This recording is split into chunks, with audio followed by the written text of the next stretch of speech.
सज्जनों ते मित्रों, आओ अपनी मां नाल प्यार करिए। ते मां नाल प्यार करन दे सोहणे ढंग ये ने कि मां बोली नाल ते मां दी रहतल नाल प्यार करिए।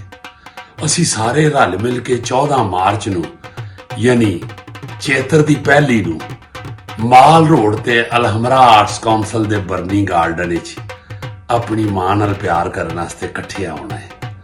जरूर बाल बच्चे समेत उत्थे तशरीफ ले आओ ते रज के अपनी मां बोली नाल ते मां दी रहतल नाल प्यार करो। मेरी सारे पंजाबी भरावां नूं इह दरखास्त है कि अपड़ना जरूर 14 मार्च ते चेतर दी पहली नूं।